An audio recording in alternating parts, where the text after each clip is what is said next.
नमस्कार प्रेक्षकांनो, ठरलं तर मग मालिकेच्या आजच्या म्हणजेच 15 एप्रिलच्या भागात आपल्याला एक जबरदस्त असा ट्विस्ट पाहायला मिळणार आहे। पण त्याआधी जर तुम्ही माझ्या चॅनलवर नवीन असाल तर चॅनलला प्लीज सबस्क्राईब करा।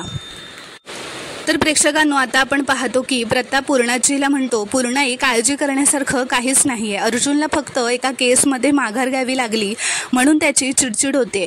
रविराजसोबत त्याचं काही झालेलं नाही आहे। तर पूर्णाजी म्हणते, बरं झालं, म्हणजे रविराजसोबत काहीच झालेलं नाही आहे। आता जर हे ऐकून ना मला बरं वाटलं, मी आता माझ्या खोलीत जाते। आता पूर्णाजी त्यांच्या खोलीत जातात। इथे दुसरीकडे महिपतकडे आता महिपत साक्षीला तिच्यासाठी तिच्या आवडीच्या गोष्टी खायला मागवत असतो, पण साक्षी मात्र शांतच बसलेली असते।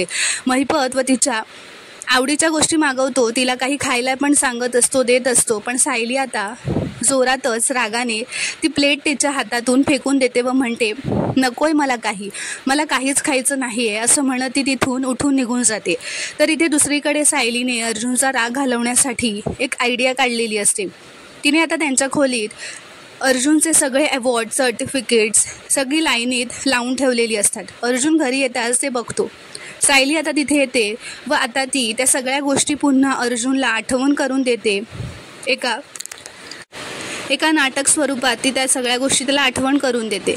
ती त्याला दाखवून देते की कसं ती त्यांच्या लग्नाच्या आधी सर्व वकिलांकडे जाऊन प्लीज माझ्या मधुभाऊंची केस घ्या अशी विनवणी तिने केली होती, पण एकाही वकिलाने मधुभाऊंची केस घेण्यासाठी होकार दिलेला नव्हता। सगळे वकील तिला ॲडव्होकेट अर्जुन सुभेदारकडे जा हाच सल्ला देत होते आणि तोच ही केस तुम्हाला जिंकवून देऊ शकतो असं सगळ्यांनीच सायलीला सांगितलेलं असतं। आता सायली ते त्याच्यासमोर करून दाखवून त्याला त्या गोष्टींची आठवण करून देत असते। आणि अर्जुनला सुद्धा आता सायली त्याच्या ऑफिसमध्ये मधुभाऊंची जी केस घेऊन आलेली असते ते आठवलेलं असतं व त्याच्या डोळ्यातसुद्धा आता पाणी आलेलं असतं। तर आता इथे दुसरीकडे साक्षी तिच्या खोलीत बसलेली असते। ती अजूनही त्या जेलमधल्या गोष्टी आठवत असते की कसं तिला जेलमध्ये किती त्रास दिलेला असतो, सगळी कामं करायला लावलेली असतात। ती आता खूपच घाबरलेली असते, कारण तिने जेलचा धक्का घेतलेला असतो। महिपत तिला सांगण्याचा प्रयत्न करत असतो की तू घरीच आहेस बाळा, इथे कोणी नाही आहे तुला मारायला, साक्षी भानावर ये ग। तो म्हणत असतो की आयुष्यात आता परत कधीच तुला जेलात जायला लागणार नाही आहे, तुझा बाप तुला कधीच जेलमध्ये जाऊ देणार नाही, हा तुझ्या बापाचा शब्द आहे।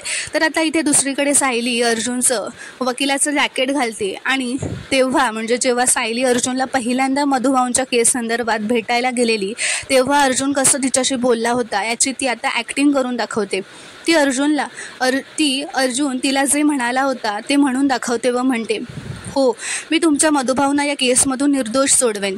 ती म्हणते, मी आजपर्यंत एकही केस हरलेलो नाही आहे, मी सायली मधुकर, आणि ही केससुद्धा हरणार नाही। तर आता अर्जुनला सुद्धा तो जे काही सायलीला बोललेला असतो त्यावेळी ते सगळं आठवतं। सायली म्हणते, मी तुमची केस स्वीकारली आहे मिस सायली मधुकर, असं ती अर्जुनच्या आवाजात बोलून दाखवते। मी तुमच्या वडिलांना यातून निर्दोष सोडवेन। तर आता इथे दुसरीकडे महिपत साक्षीला म्हणत असतो, सगळी संपत्ती, पैसा, पावर सगळी काही एका बाजूला आणि माझ्या लेकराच्या चेहऱ्यावरचं हसू एका बाजूला, मी तुला आईचं प्रेम देण्यात कमी पडलो का गं? मी प्रयत्न केला पण जमलं नाही मला।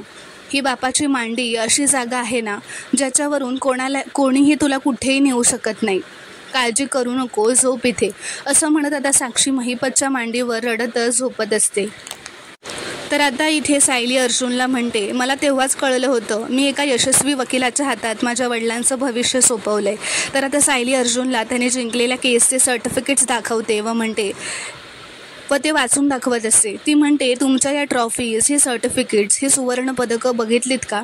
एवढा मोठा यशस्वी वकील कोर्टात फक्त एक हार पत्करावी लागली म्हणून एवढा अस्वस्थ होतोय, त्याची हुशारी विसरतोय, त्याचा आत्मविश्वास हरवून बसतोय। तर आता इथे महिपत साक्षीला म्हणतो, तुझी ही अवस्था त्या अर्जुन सुभेदारने केली आहे ना, त्याला तर मी नरकातसुद्धा जागा मिळायला देत नसतो, 113%। इथे आता सायली अर्जुनला म्हणते, आपल्याला जेव्हा मोठं यश मिळवायचं असतं ना तेव्हा 2 पावलं मागे यावंच लागतं, हे तुमच्या लक्षात येतच नाही आहे का हो? ती म्हणते, तुम्हाला माहिती आहे तुमची खरी हार कधी होणार आहे? जेव्हा कोर्टात ती दामिनी तिला हव्या तशा गोष्टी करून घेईल तेव्हा हार होणार नाही आहे। तर जेव्हा तिचा विचार तुमचा मेंदू पोखरेल ना, ती तुमची खरी हार असेल. आणि त्या दामिनीने तुमचा आत्मविश्वास घालवला ना, तर तो तिचा सर्वात मोठा विजय असेल. तुम्ही तिला हा विजय मिळवू देणार आहात का? तर सायली म्हणते. अर्जुन काहीच म्हणत नसतो म्हणून सायली म्हणते, ठीक आहे, तुम्ही नका बोलू, पण माझा विश्वास आहे तुम्ही तिला हा विजय मिळवू देणारच नाही आहात. म्हणून तर इतर सगळे वकील केस घ्यायला नाही म्हणत होते तेव्हा मी तुमच्याकडे आले, कारण मला तेव्हाही माहीत होतं की तुम्हीच एक असे आहात जे मधुभाऊंना निर्दोष सोडवाल. तर आता अर्जुन काहीच म्हणत नसतो म्हणून सायली मनातच म्हणते, मी इतकं करूनसुद्धा यांचा आत्मविश्वास परत नाही आणू शकले. मी कदाचित यांची बायको म्हणून कमी पडले का? तर आता इथे दुसरीकडे नागराज व प्रिया महिपतला भेटायला साक्षी जेलमधून सुटली म्हणून त्यांचे अभिनंदन करायला आलेले असतात. पण महिपत मात्र शांतच बसलेला असतो. नागराज प्रिया इतके खुश असतात, दामिनीचं कौतुक करत असतात, पण तो काहीच बोलत नसतो. नागराज विचारतो, चल ना, पार्टी का नाही सुरू करतेस? तर आता इथे दुसरीकडे सायली अर्जुनचा आत्मविश्वास परत न आणू शकल्याने उदास होऊन तिथून निघून जात असते. तर तेवढ्यातच आता अर्जुन म्हणतो, कुठे निघालात? माझा कॉन्फिडन्स परत आणून तुम्हीच निघून जात आहे? तर सायली म्हणते, म्हणजे मी जे बोलले ते तुम्हाला पटतं आहे? तर अर्जुन म्हणतो, माझ्या बायकोने मला इतकं प्रेमाने समजवलं, माझी चूक मला जाणवून दिली, मग कसं पटणार नाही? मला लहानपणी ना पूर्णाची कृष्ण आणि अर्जुनची स्टोरी सांगायची आणि आज प्रत्यक्ष ते मी बघितलं. तुम्ही तसंच समजावलं मला. तुम्ही एकदम करेक्ट म्हणालात मिसेस सायली. दामिनी तेव्हा जिंकेल जेव्हा मी स्वतःची हार मानेन, आणि मी हार मानणार नाही आहे. तिने कितीही हातपाय मारू देत, पण शेवटी ही केस आपणच जिंकू. सायली म्हणते, आता कोर्टात जे झालं ते विसरून जाऊयात आणि नव्या जोमाने कामाला लागायचं. अर्जुन म्हणतो, 1-2 पॉईंट्स आहेत माझ्या डोक्यात आणि त्यासाठी मला मधुभाऊंशी बोलायचं आहे. तर सायली म्हणते, मला बघावं लागेल ते झोपले असतील का आधी, मी बघून येते. तर आता सायली खाली जाते. तर आता इथे दुसरीकडे महिपत म्हणतो, कोणासाठी पार्टी करू? नागराज शेठ, सांगा ना मला. माझी पोर घरी आली खरी, पण तिच्या डोळ्यातलं पाणी काही थांबत नाही आहे. तिने मनात खूप भीती घालून घेतली आहे. तिच्या त्या जेलच्या आठवणीने थरथर कापते माझी पोर. नागराज म्हणतो, खरं तर खूप सहन करावं लागलं आहे तिला. तर महिपत म्हणतो, हो, पण आता हे जे काही तिने सहन केलं आहे ना, ते एकदा आणि शेवटचंच. प्रिया म्हणते, साक्षी सोन्याचा चमचा तोंडात घेऊन जन्माला आली.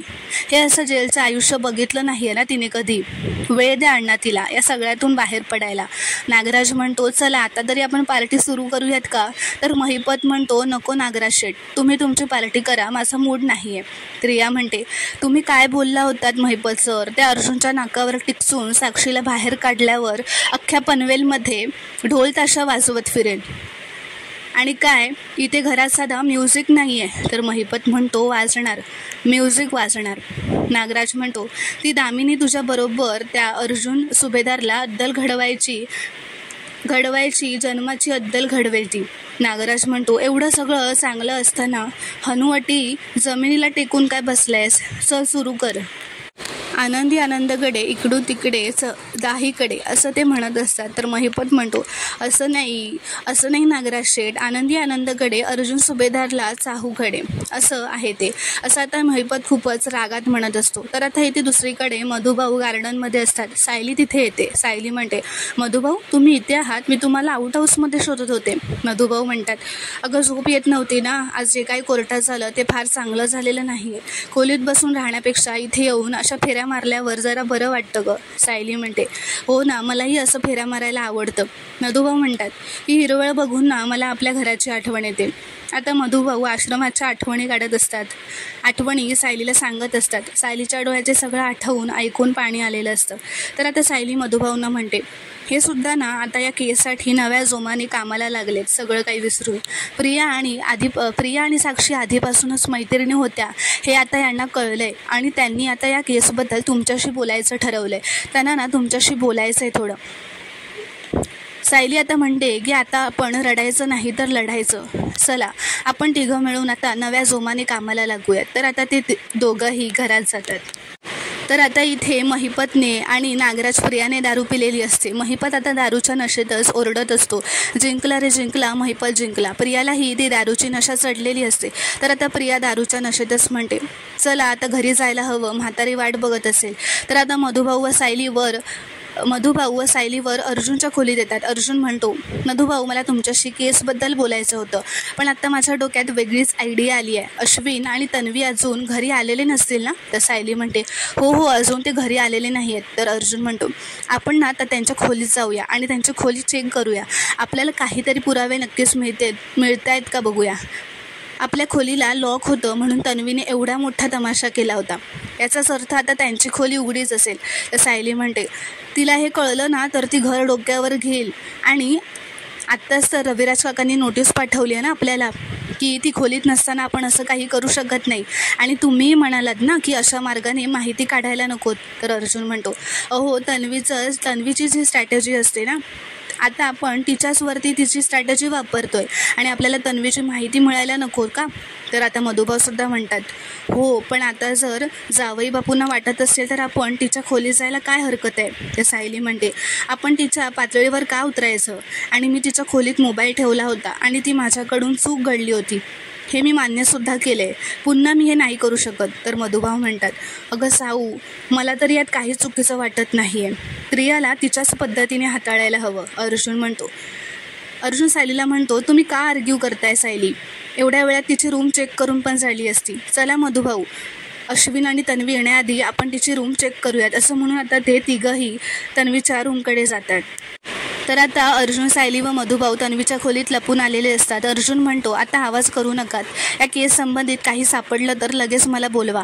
आता शोधा. असं म्हणत ते तिघंही आता शोधाशोध करू लागतात.